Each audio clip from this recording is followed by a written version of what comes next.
I realized very early.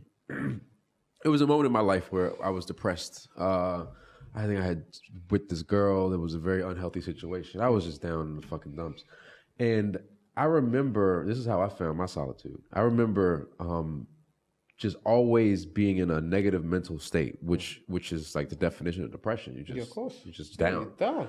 And I had to ask myself. I said, why are these thoughts on my mind, and why are they always negative? Yeah.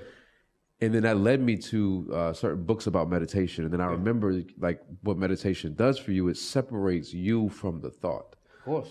So when you become the observer. You become the observer, right? So when you are able to think something and say, you don't have to identify with that thought. Of course. So over time, I learned how to meditate. And the more and more I did it, the more I realized how powerful our mind is and what that does for us, man. It was such a beautiful thing. It was actually one time I got so deep into it. I still need to go back, to be honest. That's actually a great conversation. Yeah. Even me, I have to find, when shit goes tits up, I find my way back. But this is what we do as human beings, yeah? This is why the world sucks us in. Because when shit's okay, we don't do this shit. Exactly. We wait till shit hits the fan. But anybody, if you're looking at this video, whatever saved you from any bad situation, keep it in your life daily and appreciate it. Because you're going to run back to that. But why are you running back? Why are you not using it to evolve? Right. And I'm not talking I'm talking on the level that I'm talking to myself when I'm talking to everybody out there. Because we all kick the stands off when the wheels are moving. You need them stands. Right. Them wheels need to stay off the ground when you're resting. Right. So I did a 10-day silent retreat. And I don't know if you're familiar with that. Yeah, So I heard about that. I flew to Mexico.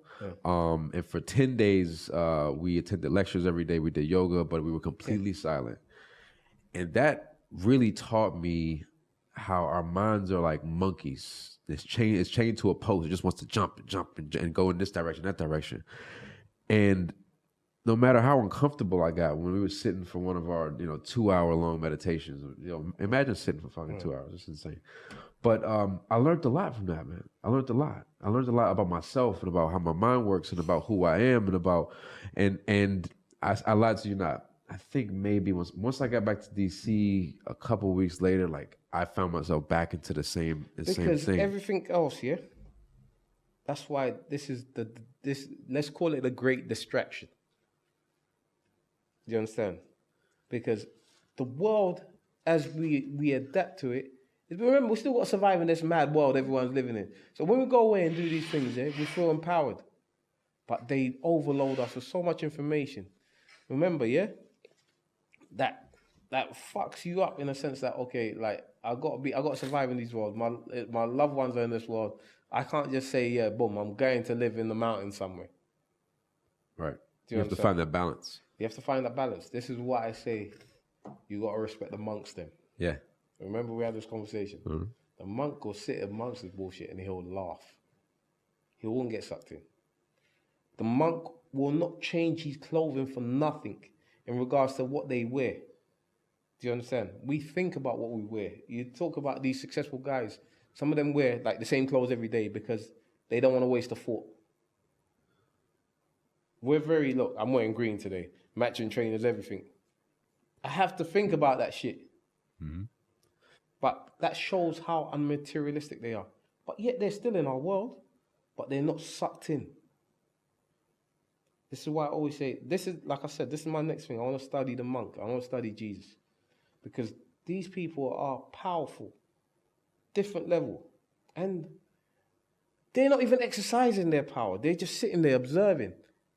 Because this is what your mind should do. Observe. Remember, yeah? Let me drop a biggest jewel you'll ever learn, yeah?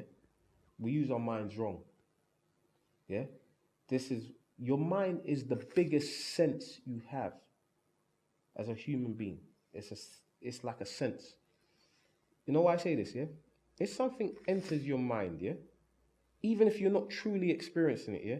You experience it emotionally. If you have a bad thought or you assume something, It exists in your mind, and you carry everything with it. But this is why they say stay present with your mind, so you can absorb, you can experience everything. When you was fighting that fight, your mind was there.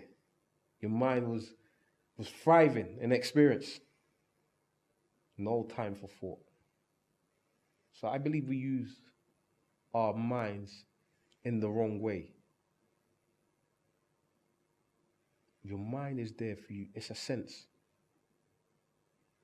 Because this is why they trigger the mind. This is why you're talking about your mind being a jumping monkey, because it's information, information, information. The mind responds to everything it's exposed to, which it shouldn't. It's meant to be experiencing everything it's exposed to, whether by observation or action. If it's not you, you sit there and observe it.